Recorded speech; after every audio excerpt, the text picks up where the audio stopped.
Greetings, everyone. My name is Tammy L. Cooper, and I am delighted to interview Mr. Anthony Conley to highlight and celebrate the late Reverend Dr. Martin Luther King Jr. Anthony, thank you for joining me today. Thank you, Tammy. My pleasure. So today, I would like to briefly honor the late Reverend Dr. King by asking you a few questions to get your thoughts about the great and late Dr. King. Sure. We're ready. Fire away. Okay, so Anthony, I know you have a love for Black history and history in general. In your own words, can you share who Dr. King was? A man of the people, clearly, who showed that he cared about his fellow man through his faith and through his actions. He was also a man who made a decision to work to make life better for all of us in this country and other people, oppressed peoples around the world. He's also a man who endured a lot of criticism, both within his group, and from outside of his group. I mean, we can only imagine trying to live under the incredible scrutiny and hostility and violence, which ultimately took his life, in April of 1968. So he made a decision to take on all of that and work towards a goal of making this world a better place. Okay, so our next question, Dr. King sadly lost his life at the age of 39. What are some significant lessons that we can learn from his legacy and teachings? I think first is the power of faith. He was a man of the cloth. He was a son and grandson of ministers, of Baptist ministers in the South. So a certain amount of spirituality is something that really was the power of faith, I should say, was an important part of his life. Secondly, being involved in the betterment of your fellow man and your community was another important part of his life, I think. And then understanding oftentimes that you're going to make, that economics makes politics. And that's something I really want to highlight because that's where he was at the end of his life, trying to deal with this idea of economic redistribution. You can desegregate a water fountain, that's easy, but how can you desegregate a workplace and open up economic opportunities for people? And then finally, the power of education. Dr. King was a doctor. He put a strong emphasis on education and a strong emphasis on better schools for children across this country. Okay, so as we reflect about the work of Dr. King and how he peacefully advocated for equality and freedom, and now 52 years after his death, how are we doing as a nation as it relates to equality and freedom? And a follow-up question, how can we as a community make things better?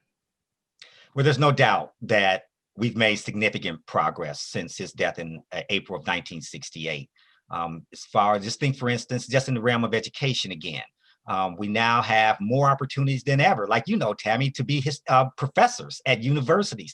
In that position, you have an opportunity to influence people's thoughts, ideas, etc. And many of those people won't be the same color or ethnicity as you are, but yet you will educate them and they will remember it, and that will have an influence down the road. So there's significant change in places like that, residential transformation, etc. Sports, athletics, entertainment, all that kind of thing. However, we still got a long way to go. Still a lot of racial violence. I think this summer showed that. I still have concerns for my three sons and their physical safety as they walk around through Indianapolis, Indiana. Sometimes I have concern for my own physical safety. So I have to make sure that, I don't walk around with earbuds or anything. I'm trying to make sure I'm looking around, because that's where we are right now. And that's unfortunate, but hopefully one day we won't be there. So, we still got a long way to go as far as safety is concerned, economic redistribution, more advancements in terms of education, politics, etc. But we've certainly come a long way since 1968. Absolutely. As a professor, I like to throw in Black history whenever I can have the opportunity, no matter what lesson I'm teaching. And I too have a concern. I have two Black sons, so I can definitely relate to your concern. Can you share your favorite quote from Dr. King and why? Yeah, that's it. Without a doubt, that is the blank check metaphor that he uses or used, I should say, in his I Have a Dream speech of August of 1963, when he characterized the 13th, 14th, and 15th Amendments to the Constitution really as blank checks, which were sent back to African Americans marked insufficient funds. In other words, these amendments were hollow, and we have to make them whole. We have to live up to the rhetoric of the revolution, all men created equal, etc., and also the rhetoric of the Constitution.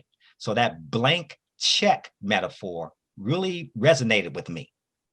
And that's my favorite quote from Dr. King. Okay, thank you.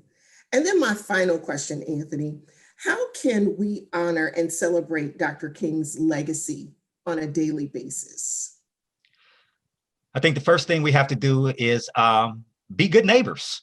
You know, we have to really be nice and try to be nice and kind to the people who we live around first. I think secondly, we have to, and particularly in this time of COVID, et cetera, pay extra attention to our children's education. A lot of kids have checked out now, working and going to school from home, et cetera. It's not the same as face-to-face. So we really have to make some sacrifices as far as our personal interests are concerned and be more concerned about the current welfare of our children's education.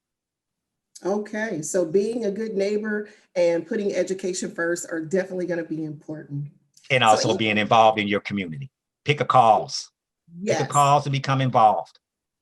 absolutely. So, Anthony, I would like to thank you for joining me today for this amazing interview. Tammy, thank you so much. Happy Reverend Dr. Martin Luther King Day.